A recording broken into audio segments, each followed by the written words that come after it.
But it's going to start off this way. I always love starting off this way because it just gets the blood going and flowing. I want to say good morning. I want you to give me a good Pennsylvania good morning. Good morning. Good morning. Oh, you made me cry there. It's worth leaving the house.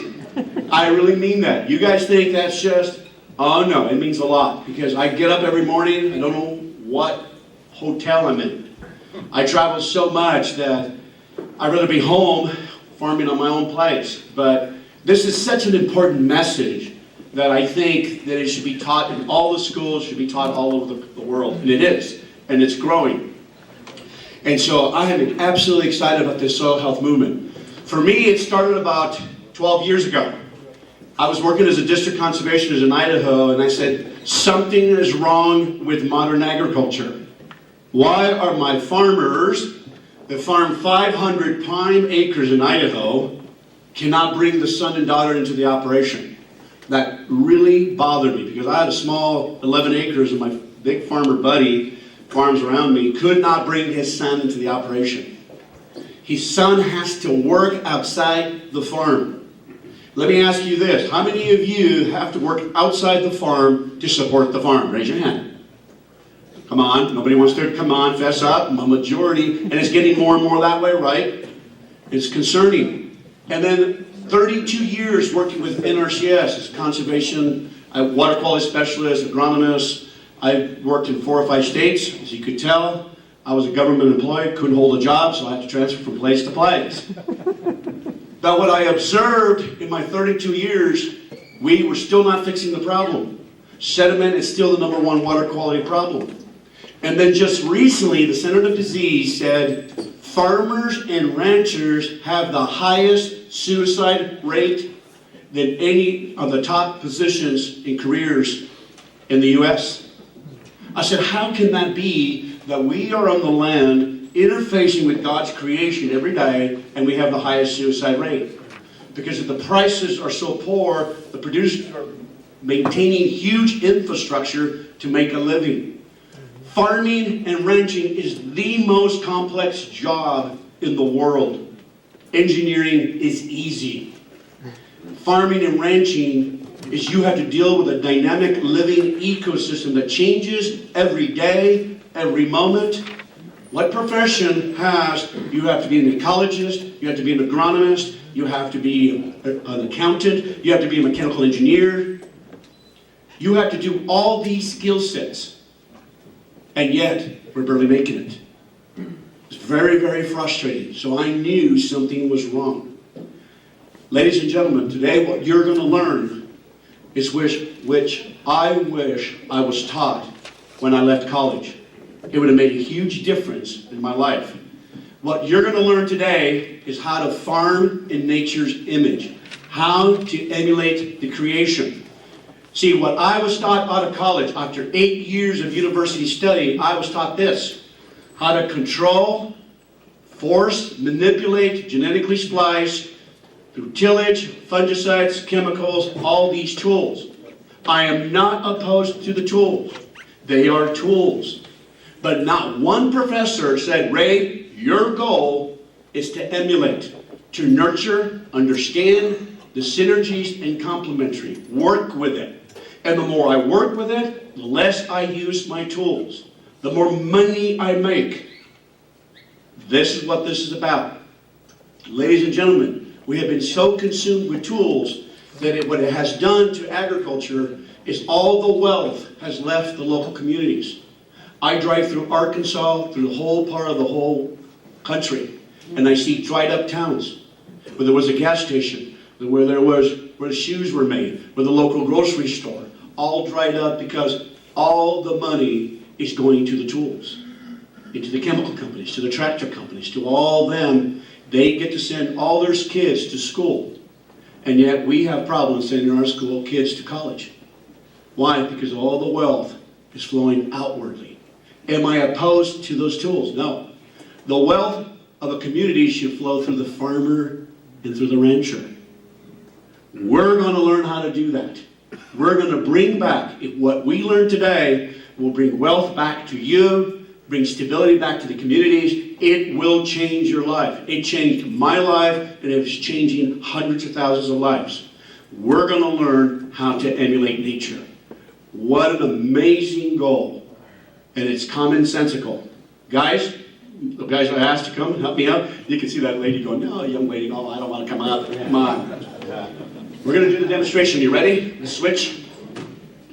This demonstration, to me, is the most powerful demonstration that has actually changed the discussion in agriculture. The reason you see a lot of discussion now about cover crops, biology, because, I get my code here. I got, see, that's my wife and my grandson. Oh my God, there's my passcode. You guys all can see that? No, I'm just kidding. I got nothing to hide. If you want to steal all my soil stuff, you're welcome to. Okay, can everybody see that?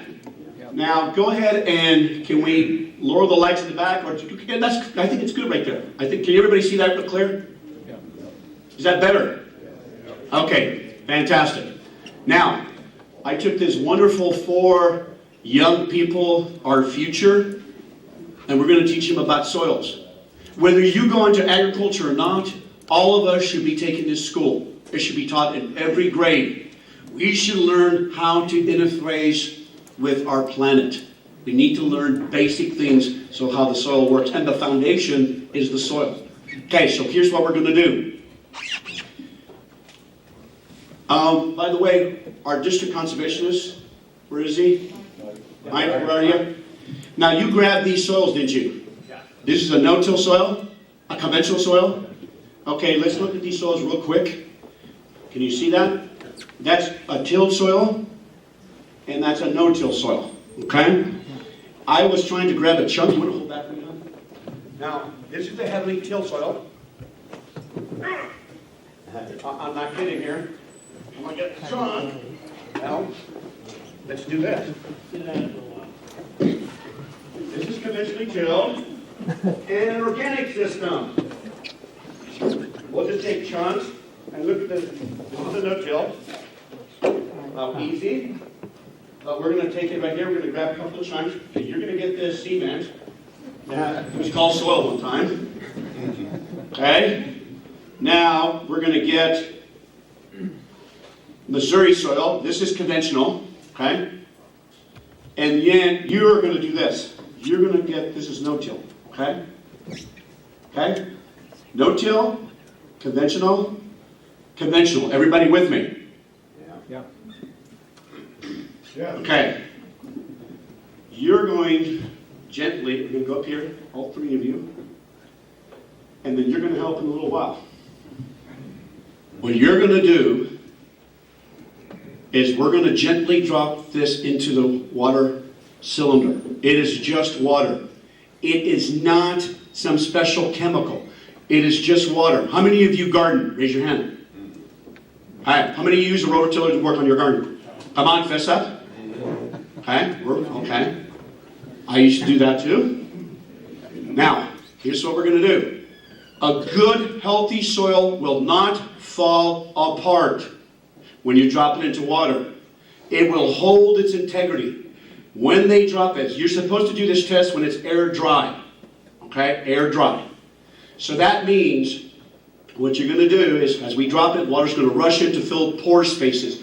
The soil has millions and billions of pore spaces, trillions of pore spaces.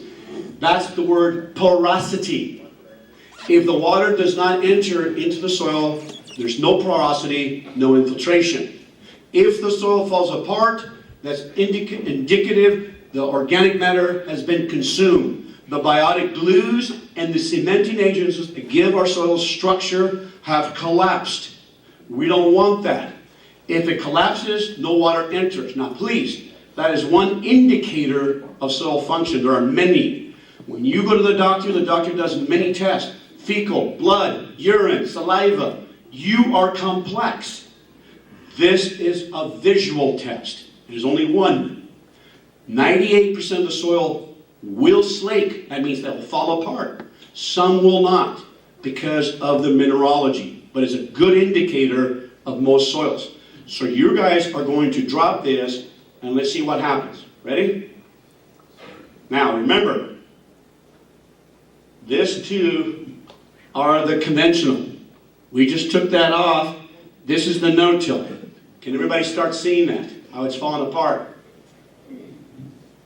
See, I love to capture soil from the local area because if I just bring my Missouri soil, he goes, oh man, it sucks to live in Missouri. This isn't Missouri, we're Pennsylvania, we're special. All the farmers all over the country say the same thing. Look at this falling apart. Why is it falling apart? When you till, you infuse oxygen into the soil and you wake up bacteria. And these bacteria are called R strategists. Why do scientists call them R strategists? They're rapid metabolic process. They consume the glues, the glues that hold the pores open, the aggregates. An aggregate is silts and sands and clays fused together. Look how this one is falling apart in Missouri. Now, look how the soil is falling apart. That is not good of what that soil is slaking. This one in Missouri is even more degraded. Notice the no-till, not falling apart. And if we did the no-till Pennsylvania, it would not fall apart. If I did a forest floor, it would not fall apart. If I did a pasture, it would not fall apart. See, because nature does not invert itself and till. Nature's tillage machine is this: cover crops, living roots, the living plant, and microorganisms. It's the arthropods. It's all the little critters on top and earthworms. They open up the soil without destroying it. Let's make it very clear what I call tillage. Tillage side. Fungicide killed the fungus. Herbicide killed the plant. Tillicide killed the house. Killed the habitat. Smashed the house, killed the fungi, split it, and turned the whole system biologically. Tillage is the most destructive thing we do in modern agriculture. It is the most destructive thing we do. We have destroyed a majority of our planet through three tools: tillage, overgrazing, and the axe. And once we destroy one part of the country, we use another tool called the gun or the spear to take somebody else's land up after we destroy that land. Those are tools. Am I opposed to tools? You didn't hear me say that. It is a tool. What I want you to understand is be careful with the tools. Let's see how it affects our infiltration. Let's make it clear. The moment you till, you infuse oxygen, you wake up bacteria, they eat the house, they cannibalize the house, then they die and they release nitrogen into the system. That's called priming the soil, and then you wake up the weeds. You till, you make the weeds worse. Weeds are nature's healers and scabs. I am not opposed to weeds. We need them. Without weeds, we wouldn't have soil left. Because they're the ones that are telling you you're tilling too much. You're overgrazing too much. If you have problems with tillage, weeds on your operation, you're overgrazing and you're doing too much tillage. And then you're addicted to the chemicals. Now, you didn't get to do the last one. You're going to do this one for us. Okay? You ready? No, you're going to do it together. Okay? Come up. Okay? Now, the rain, we're going to make a little water cycle. What I did is I poured, this is the conventional, you're the conventional, you're the no-till. Okay, now notice it's only 6 inches. The raindrop comes from thousands of feet up in the air, and it's coming at 20 miles an hour. When that raindrop hits, a lot of force. This is what happens just in 6 inches. Let's see which one filtrates, because you're going to take a picture down here, right? Flip it up a little bit. There you go. We're going to see if the no-till allows the water to go first or the conventional. Ready? Pour at the same time.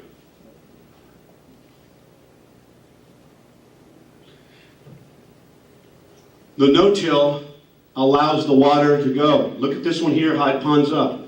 Look how all the clays and sands and silts become separated. The clays start floating in the top. We do not have a runoff problem on this planet or this country. An infiltration problem.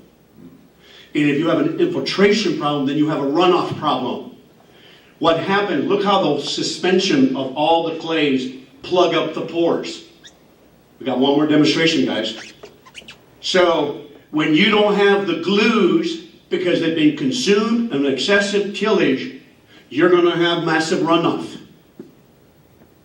The water is not entering into the soil. People say to me, Ray, I can't do cover crops because they take water. No, your soils are destroyed. You cannot heal the soil without plants. Plants and microbes create the glues. They do it. The fungi and all the organisms. And we're going to talk about it all day, how we're going to make more glue. And the more you create these glues, the less fertilizer you buy. I have producers now that do not buy chemical nitrogen in their operation.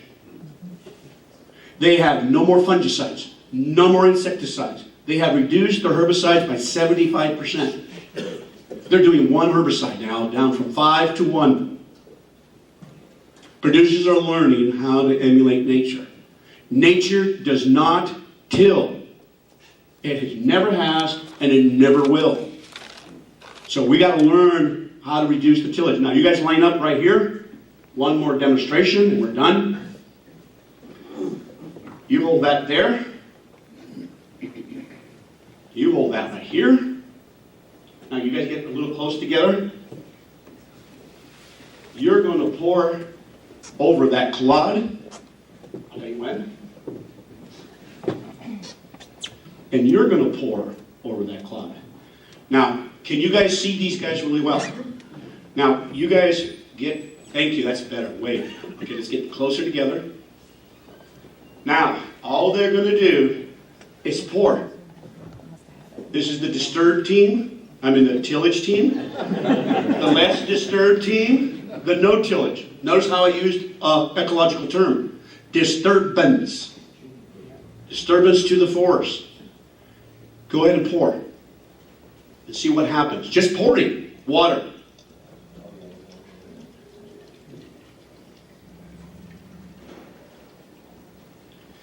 I forgot to tell them the one they get, they have to drink out of. Oh, that sucks. Well, if you eat some little bit of soil with a lot of stuff, you can actually get some of the toxins out. You don't believe me, do you? Yeah, she's got to really go and have my donut. Now hold on, watch this.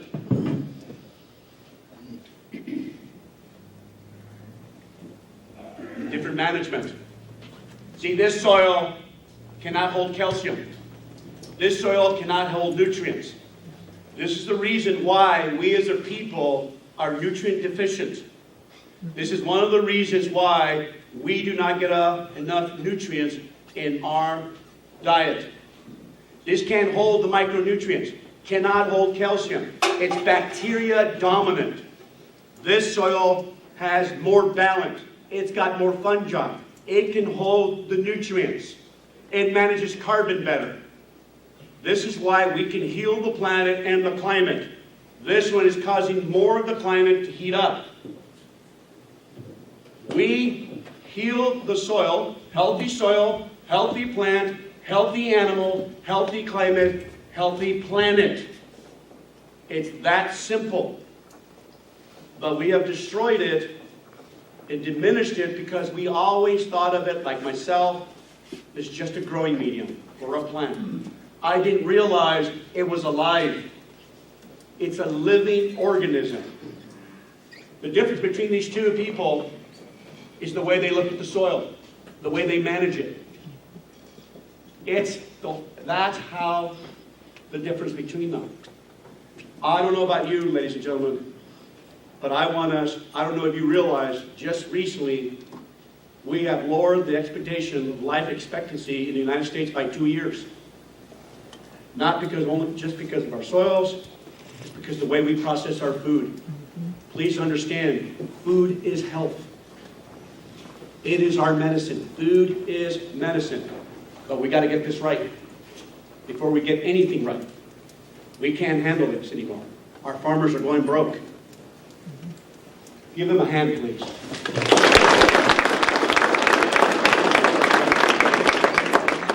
Thank you very much. You guys were awesome.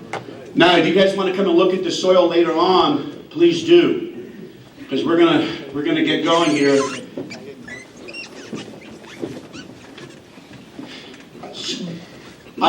You guys can go ahead and lower a little bit on the front here. I'm asked to speak the whole country in front of organic, conventional, no-till. A lot of people, I tell my no-tillers, you spray too much. I tell my organic people and my conventional, you till too much. What we're going to learn is how to reduce the usage of those tools so that you can make more money. Let's get down the journey. Here's the biggest problem right off the top of the bat. It's the way we see things. Great holistic thinker, Don Campbell, and I think the book that really changed me first was Holistic Management by Alan Savory. When I first read that book, I'm going, oh my, I missed it. I was not taught this 8 years of school. Here's this great saying: if you want to make small changes, change how you do things on your operation. But if you want to make major changes so that you can bring your kids into the operation, that you can really make money, and that you're free from everybody else telling you what to do, from the government, from the chemical companies, from everybody else, you've got to change the way you see things. You've got to look at the natural system as a living, dynamic system, and you're part of it. That changes everything. It changes the way you manage. I'm going to ask a question. How many of you, your grandfathers and your fathers' grandfathers, came from Europe? Raise your hand. There's got to be more people than that. I know. All of us, majority of us come from Europe? From European descent? Is there anybody that didn't? The reason I'm asking you this question, because it really impacts how you see things. I don't know whether you realize or not, we have been affected by the Greeks and the Romans. In fact, if you look at the culture and our laws and a lot of things we do, we're impacted. Have you noticed how many have been to Washington, D.C.?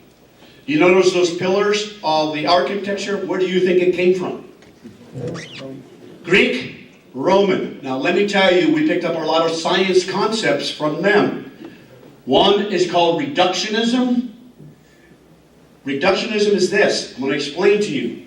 You study little pieces.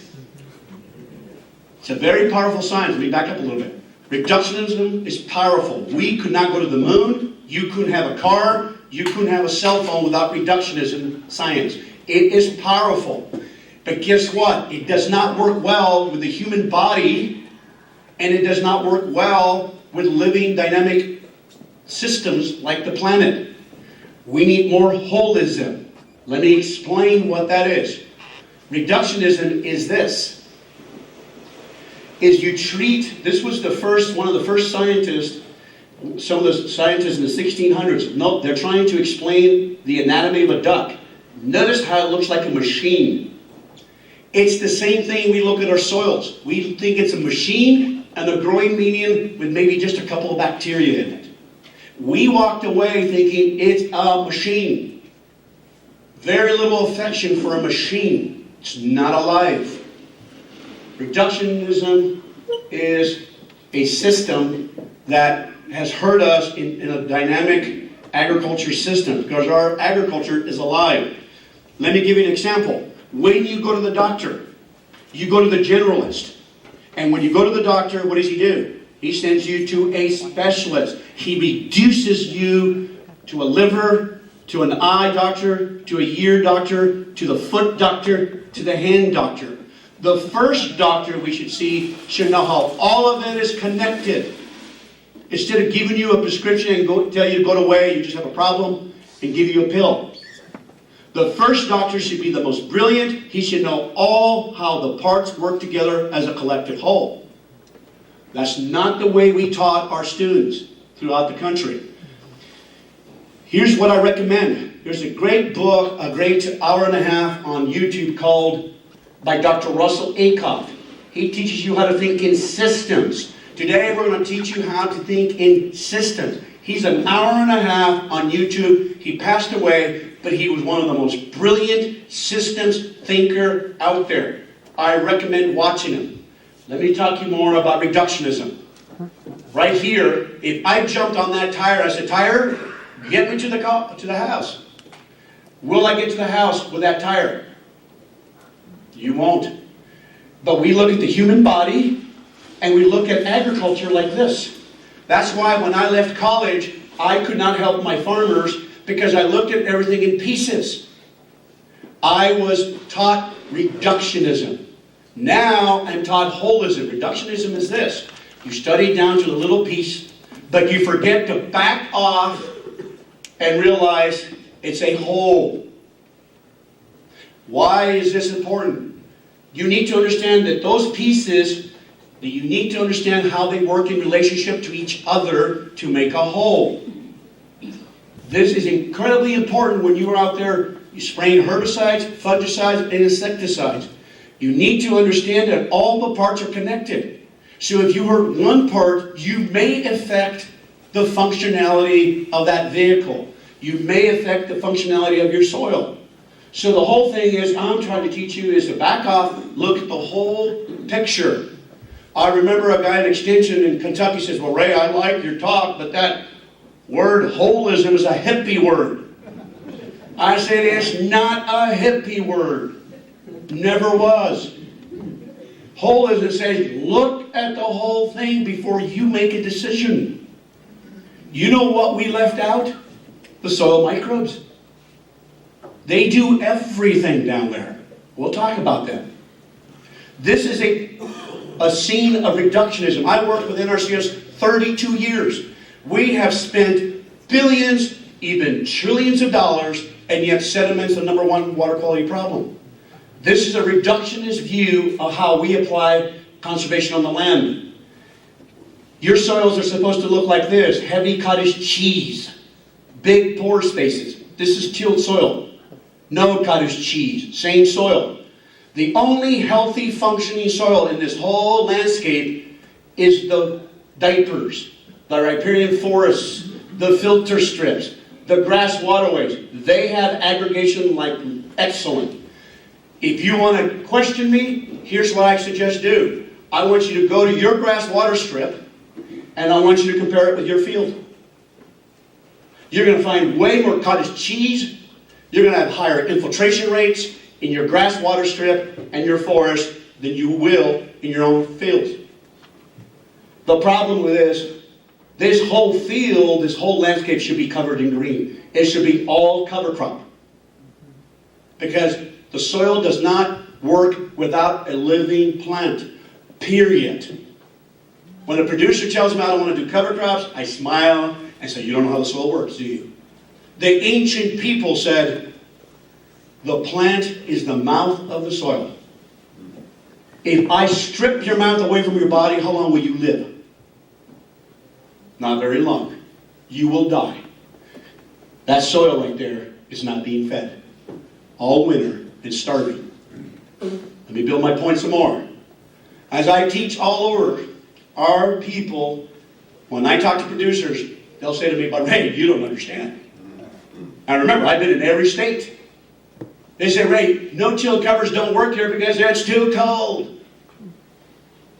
It's too dry. It's too wet.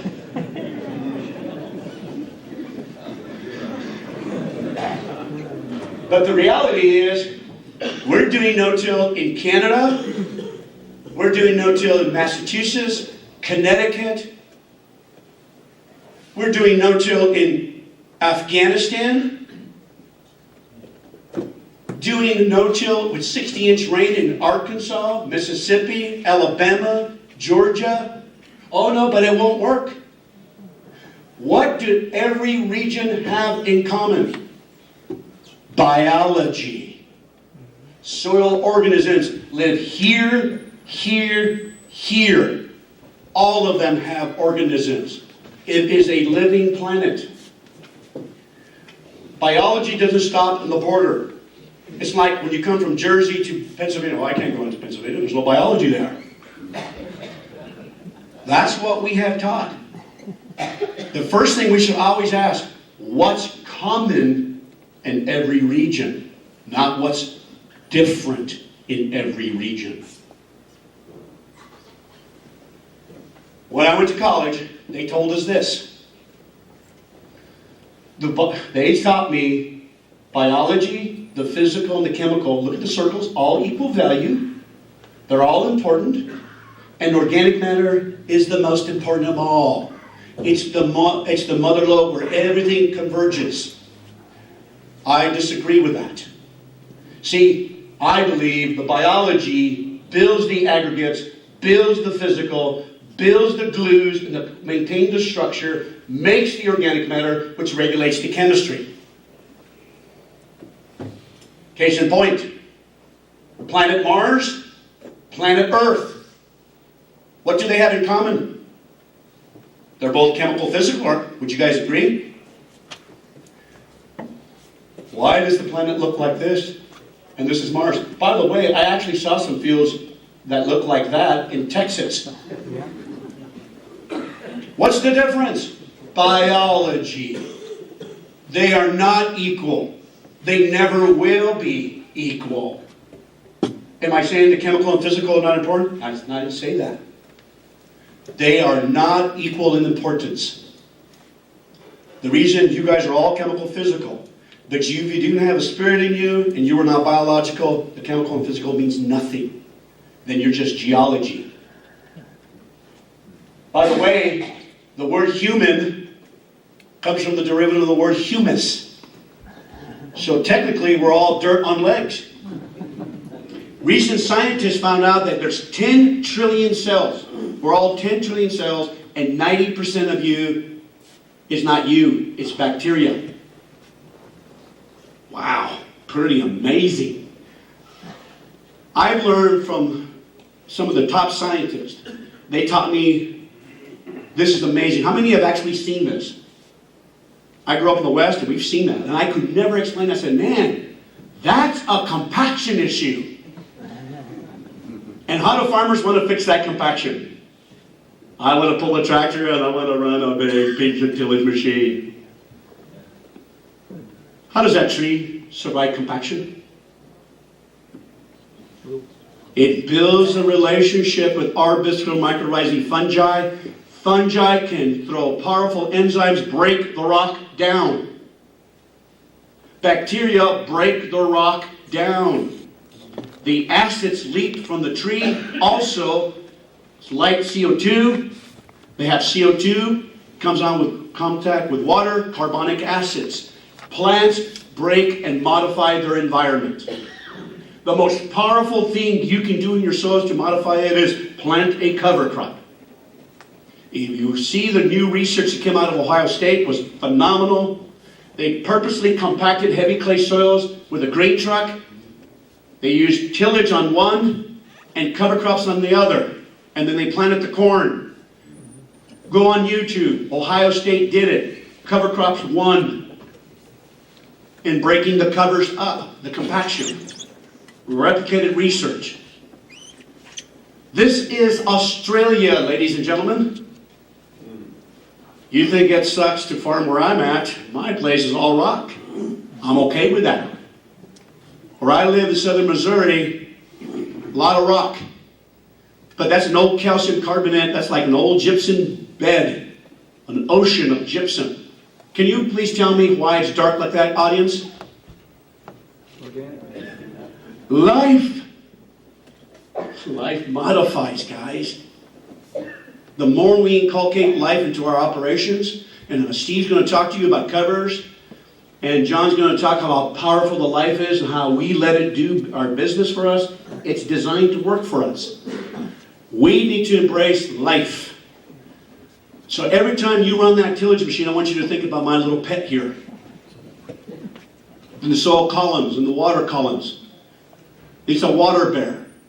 Guys, we are dealing with an elegant system. Did you know the soil is more complex than all the ecosystems on top? There's millions of species. We don't even know the numbers of species in there.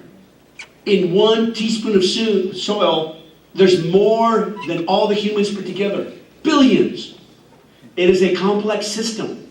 If you walk away today understanding that it's alive, I am a happy boy. Okay, now, we've got to give you some context so you understand how you're walking out there and interfacing with your farm. Ladies and gentlemen, our farms were once forested, they were once prairie. I grew up in the West. It was more prairie back there. When I walked away from school, I said the forest is different, the farm is different from the forest and from the prairie. No, it's not. They were taken from those regions and brought into agriculture. They function the same way. They function the same way. There's where I missed it. Our farms are here. As you go to no-till, you become more fungal. In every one of those, what you call secondary succession, in every successional stage, the bacteria and the fungi are different. There's more fungi here. There's hardly any fungi here. We want more fungi in our systems. Let me give you perspective. When I walk on a farm, I assume this. This soil used to be this soil. This is what happens with 20 years of conventional tillage and monoculture soybean. It went from this to this. On the planet, there's a spectrum. A majority of our soils were like this at one time. Most of them went to this area. So we have a spectrum of that soil. So this is a bacteria-dominant soil, mostly annuals. This is a wooded, and when you have pastures in wooded areas, they look like this. So what we're going to teach you is to go more this direction. But I assume when I walk on your operation, this, until I'm proven otherwise. A shovel, a 30-minute conversation, your rotations, how much tillage, how much of the sides you're using, I can tell where you're at. This is really a 3-day school. I prefer teaching this in the field so that you can touch, you can feel, you can smell. Okay, 4 things I want you to learn today. 4 things. And Steve's going to build on this, and he's going to show you how the tools to use, and John will talk about that also. How you can make all these ecosystem process. Eco means house.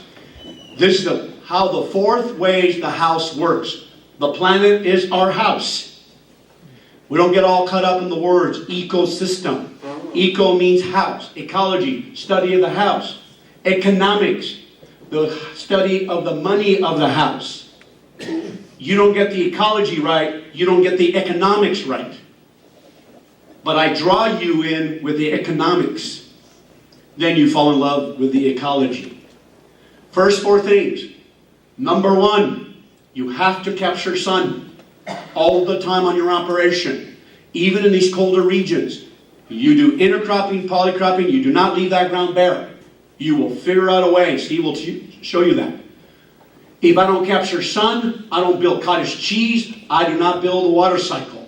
I have no water cycle, I get no nutrient cycle, and then diversity is what transports the nutrients from organism to organism. They're all needed. Nothing can be left out. Okay? Let's start with capturing sun.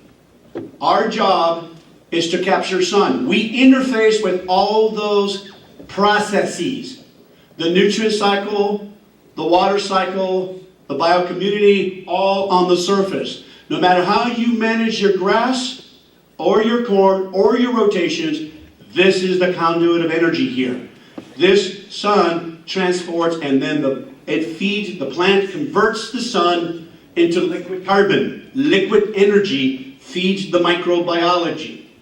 So the more you hurt the root system and don't put enough living roots in the system and leave the ground bare, the less you feed the biology, the more you have to write the front of the check instead of the back of the check.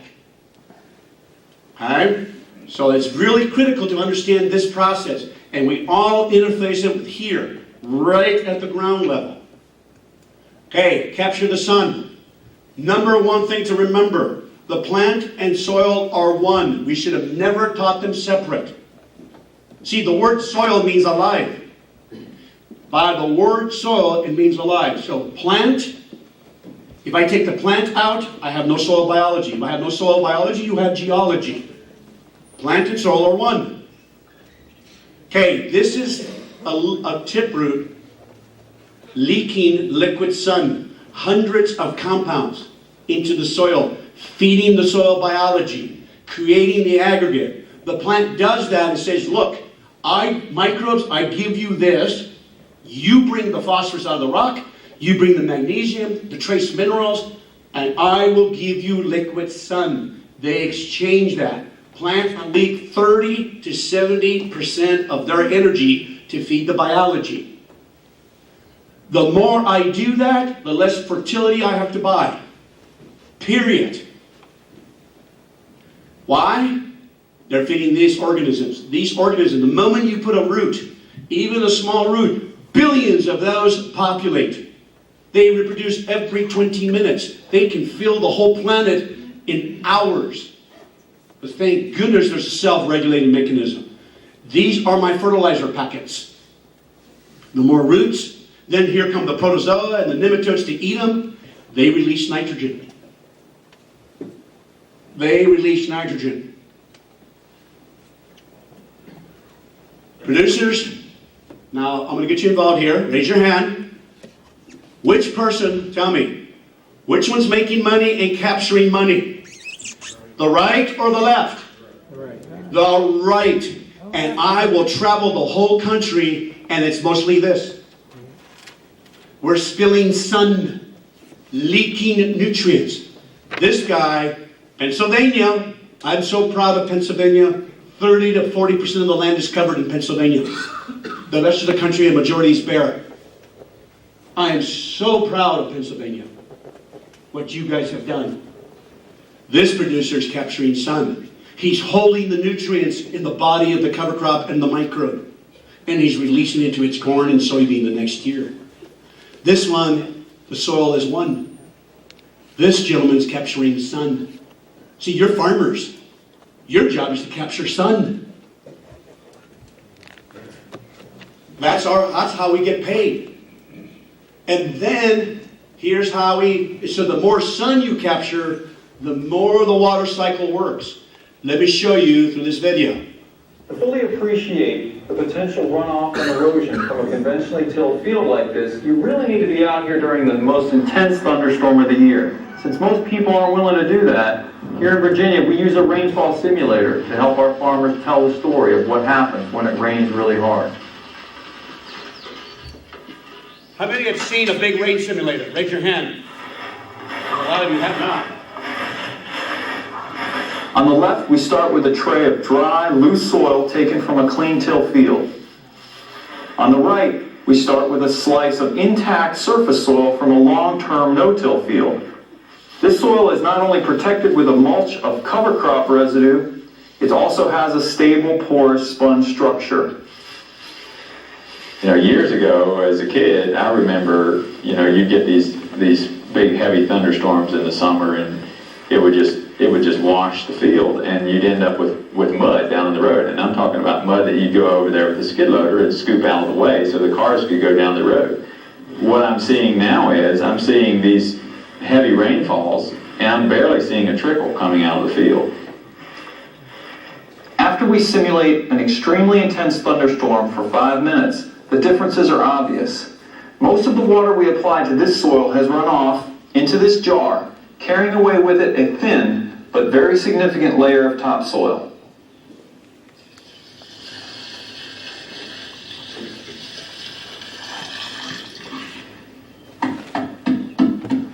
We just applied 1.5 inches of very intense rainfall to this bare, tilled soil. Obviously, we harvested very little for future plant use. Meanwhile, this no-till soil has absorbed virtually every drop of water we applied. What little ran off is clear. The bottom line is pretty simple. If If you want to harvest more rain, like these no-till farmers are doing, keep your soil covered on top and make it a sponge underneath. See, you guys thought I was doing a little magic trick here. This has happened in the whole country, the whole planet. Why? We've destroyed the cottage cheese, the aggregates, the house. Again, please understand, when you till, you destroy the house. Your soils should look like this. When you go get your shovel, your pastures and your wooded area will look like this, and then your tilled soils will be lighter and less cottage cheese. Check your own garden. This is what I'm here to teach you about. We need that little house. This is an aggregate. Again, it's when the sands and silts and clays are fused together and they're wrapped in the hairnets of fungi and roots. That's the house. That's the glues. You see the color of the glues?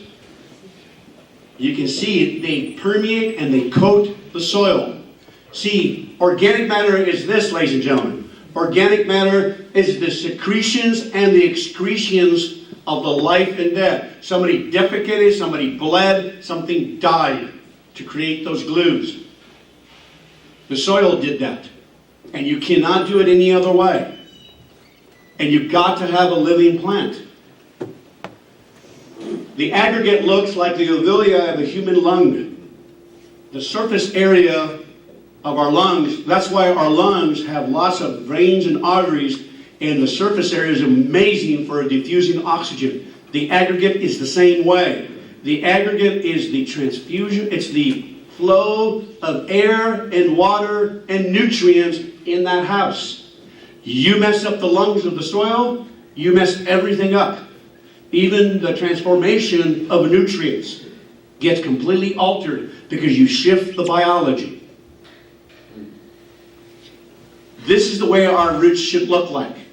They're all well aggregated. These are guys in Australia who use a special plant food and they use no chemical fertilizer. Chemical fertilizer, most of the roots would be kind of bare and have white in them. You should never be able to see your roots, really. They should be covered with aggregates, fused together. They use molasses, pulverized calcium, some kelp. They back themselves off from the chemical fertilizer. Now, nutrient cycling. Here's how many of you have a shovel? How many of you use it on a regular basis on your field? And you're talking to your soil. Yeah, you can actually talk to your soil. Whoa, what you doing today, baby? Don't let anybody see you. Do that in the back 40. Did you know when you smell soil, there's a smell of soil, this healthy, smelly, earthy smell is given by actinobacteria. That earthy smell, according to some scientists, increases the endorphins in your mind, makes you happy. If you get depressed about the prices, go dig on your soil, sniff it, and it'll cheer you up. I think that's why farmers love to till. They smell that dead microbes and go, oh man, it smells so good. Right here, folks, right here. It's the arthropods, all the critters, right, John? It's all the biology. It's these organisms on the surface, in the bottom, all of them run the nutrient cycle. And who would have known they're connected to the water cycle? I would have never known. You don't have a water cycle without aggregates. If the water doesn't go in, the water cycle is incomplete. We think it's going to the river and to the lake, the water cycle is complete. No, soil first. Then it goes to the river and to the lake. 90% of nutrient cycling is by the microbes. So, if 90% of nutrient cycling is by the microbes, if you mess up the house, you affect nutrient cycling. How many of you would like for me to go to your house, knock your house down with a bulldozer and say, okay, you got to go to work? That's what we do with our soils, and we expect them to cycle. But here's what we do instead. We go write a check to the co-op. I don't know about you. I want you to keep the money. Do I have a problem with the co-op making money? No. They can sell cover crop seed. There's room for everybody. Are we going to get rid of fertilizer in our place? No. But we can greatly reduce it. Look at here, bioturbation. This is a video time lapse. This is just fungi and bacteria. These are all of John critters, all the top. The grinders and the mixers and the earthworms and the living soil. This is nutrient cycling. This is complete nutrient cycling. But the moment you plow it, you disc it, you mess up that whole system. You mess up the self-healing, regulating, self-organizing mechanisms. This is also part of our IPM, our pest management. You mess up the pest management issues, you mess up nutrient cycling, you mess everything up with one disc and one plowing event. It is critical that we understand that. You hurt that, cost you money. Because what do these organisms do? They take the geology and they make those special coatings, those glues. That's what they do, and they make a soil. So if we don't have these glues, you have geology, sand, silt, and clay. But once you get the biology working, more covers, more plants, more sun, you feed them, they make more soil. Pretty simple. Again, back to the glues. Notice the difference where soil is heavily tilled versus no-till. And with covers. No-till does not work well without covers. Let's make that very clear. No-till is not the answer. It's together. No-till stops the destruction, but it does not feed the house. Only cover crops feed the house. Corn feeds the soil. Soybean does not do a good job feeding the soil very much. Leaks a lot of nitrogen, which eats the cottage cheese. Gotta be careful with soybean. Infiltration rates go down. Look at that earthworm. After 3 to 4 years in Texas, that's an earthworm there. Everything's big in Texas. This gentleman said, when I first met you, Ray, he was a lawyer, he said, I thought you were full of it, so I went and did this on my whole place. After 3 or 4 years of cover crops, no-till, this is what came out. He now carries a small handgun when he goes through the farm. Oh, I'm not going down there. What do the earthworms do? And all the critters, John's going to show you, they do this, bioturbation. Those earthworm holes, those are a special plastic or a resin they pour into the earthworm holes, and look at the infiltration. Can you imagine when it rains, all the water is going to be going in there. Your corn and soybean roots will hit those roots, those holes. They'll be rich in phosphorus, bacteria, and your plant will thank you very much. But if you come and till it and disc it, you mess up all that whole network. Yes, you can ask questions anytime. If you have a field that's been killed by chemical or whatever, yes, can you then bring some of the soil so that you increase or the rate of repopulating all of those things in the soil by planting squares or whatever into the midst of an overtilled field? In other words, you put a patch in the middle of it and then brought some good soil over so that those increase quicker. Is that a way that you can? Here's the beauty. The question was asked, if you have a very diminished soil, tillage, and fungicides and chemicals, how do you bring it quickly back? That's what you're saying, right? The best way to do is plant a multi-species cover crop. Steve's going to talk about it. It's the quickest. You don't have to haul any soil. They're there. You feed them, they will come back. They'll come from the grass waterway. The earthworms that are in the grass will transfer back. Most of them, you don't see earthworms. They're starving to death. So they go to the forest, they go to the grass strips. They'll be there. They're in a dormant state. The moment you put the covers, they will come back. The multi-species cover crops is the secret. And then the hyphae network will come back. This is how they communicate. What's my time, Steve? I don't know. What's my time, guys? 5. I got 5 more minutes? Okay. Rest of the day. Very kind, thank you. This fungal network, guys, this is so critical. I'm telling you, I will say this to you publicly. I think we underestimate our fungi. The fungi are keystone organisms. We're finding out they do so many cool things. They transport the micronutrients. This is the way plants communicate. They're the internet of the soil. Tillage, too much phosphorus, over-application of manure, all hurt these fungi.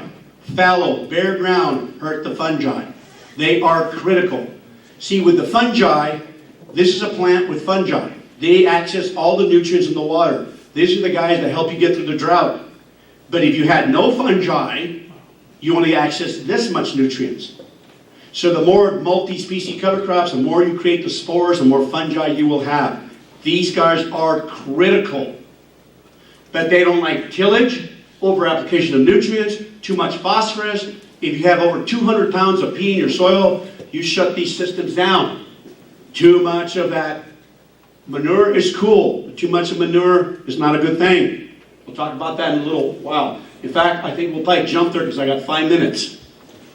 I think we're almost done. Let's get down to the nitty-gritty here. I think we have time for this one because I got 5 minutes. Let's go right here. Okay.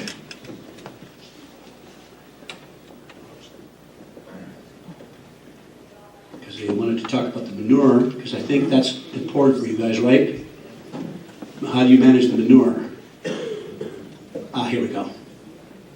Okay. How many of you have a dairy? Raise your hand. Okay. I'm going to help you here so you can manage it, so you can get a great production out of your fields. Got to be careful how much manure you put on your land. I don't care if it's hog manure, dairy manure. Please understand, when you're storing your manures, when the buffalo ran the land, when they actually did, when they dropped their droppings, it was an aerobic system. That means there was oxygen present. The way we store our manures are anaerobic conditions. When you store your manures in an anaerobic condition, that means they're piled up with very little oxygen in it. So what happens, you shift the biology. When you shift the biology, you create other types of metabolites that are toxic, alcohols, and the other things. So when you put manure out, you have a lot of ammonia, and you have a lot of methane, you have all these byproducts, you drop them in the soil, notice you get an earthworm kill. Have you guys observed that? You don't want to claim it, do you? It's okay. I understand. But I'm just telling you, that's why we have to dilute it, put more water in it. Be careful how you manage your manures. Now, a lot of people get concerned, I want my manure put on top of a cover crop. I will not personally disc my manure in. Because the moment you disc it, here's what you do. You start the house on fire, and then you throw a 5-gallon gas tank. You just gave it food for the microbes to eat more of the aggregate in the house. I put it on the living cover. Now, you've got to follow the rules. I either inject it or put it in the living cover. The covers and the microbes and the earthworms and all the arthropods, they'll take care of the manure very quickly. Fungi come and attack it. Thank goodness my soils are extremely resilient. Let me give you an example. Now, some of you are not going to be able to read that in the back. These are 2 soil tests that were taken from Pennsylvania.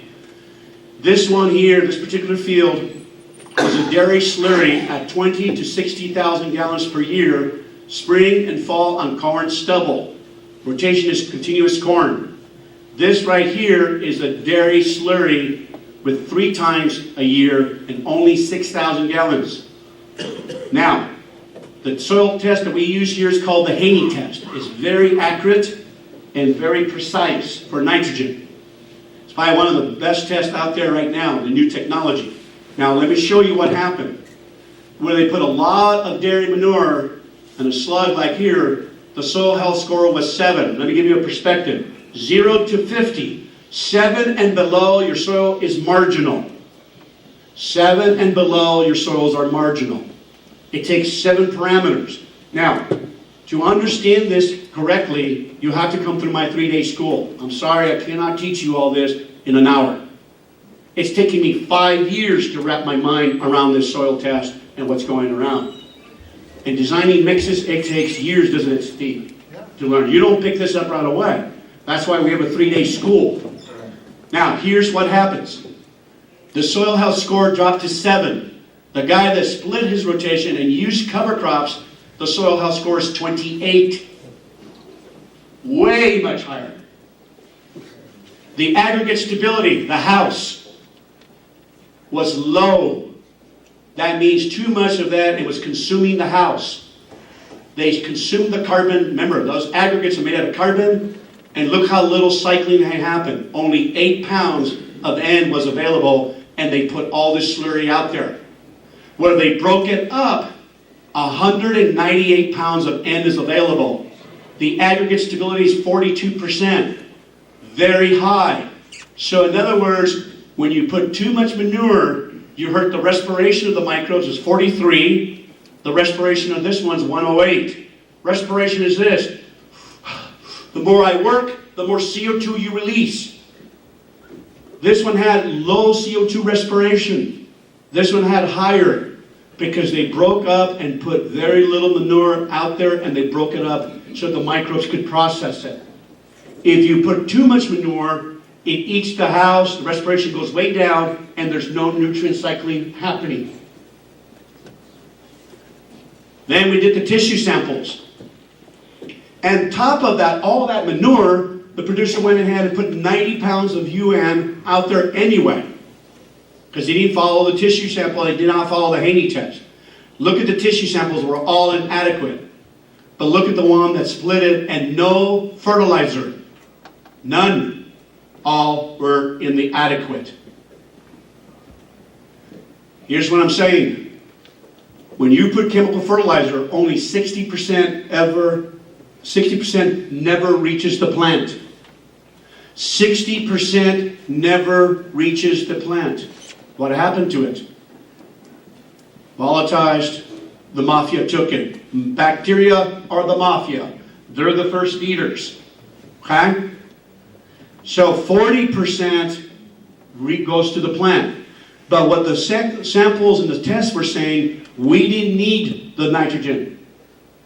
If we would have used the right Haney test, the right soil test, the soil test would have told us, don't put any more nitrogen out there. Nitrogen can hurt the house. Too much chemical fertilizer locks the pH down, knocks the calcium off the exchange, consumes the house. Careful with nitrogen. Careful the way you design your legumes. Careful with nitrogen. It cannibalizes the house. You've got to be careful with it. Did I say not to use it? I didn't tell you that. You got to manage it. You would have been better off putting no fertilizer out there and doing the manure and breaking it up in smaller amounts. Any questions? I can see that right. It's too much, wasn't it? You have, yes, sir. You're talking about a lot of row crops, probably. What about nitrogen fertilizer on grass? Permanent grass tags. Same thing. Okay. Be careful how much manures you put on your grasses. If you put too much chemical fertilizer, too much manures, you shift the legume to grass component. You got to be careful. I manage, and remember, phosphorus accumulates, even in a grass system. Too much phosphorus shuts down mycorrhizae. If you have more than 200 pounds of P in the soil, why would the mycorrhizae sporulate and build relationship with the plants? Careful, careful, careful. I manage. When I start having producers, I work with a lot of dairy producers. When I tell them I already start seeing close to 200 pounds of P, I said, move your manure. Don't apply no more manure for a while. And do it.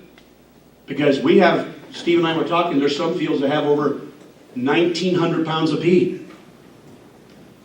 It will take 100 years or 1,000 years to take that phosphorus out of that soil. Careful how you manage it. One more question? We'll pass it on. Yes, sir. I just got a humus compost. Human compost? Humus compost. Oh, humus. Well, let me tell you one quick thing about human manure. Human manure is one of the best in the world. But we've destroyed it by all the heavy metals in that. It is an incredible resource. Now, humus as a compost. Let me tell you, anytime you have, the only compost that I'm very pleased with is Dr. David Johnson's. His is very heavily fungal. It takes a good year to make a good compost. A year. I want a lot of fungi in my compost. If I have a lot of fungi, I only need 400 pounds of compost for an acre. If you don't have a lot of fungi in your compost, you'll need 5 to 10 tons. Huge difference. Google Dr. David Johnson. Watch his new compost method. Just recently came out. Dr. David Johnson, New Mexico State. And if you don't do YouTube, you can get, I'm sure our DC will get you some print handouts on that. Okay? Dr. David Johnson did a new methodology and it works fantastic. Folks, I know this was rushed. I apologize. Again, if we come to our 3-day schools, we can do that. And we travel the whole country to bring our 3-day schools. I want to thank you very much for what you do on a daily basis. And thank you for coming.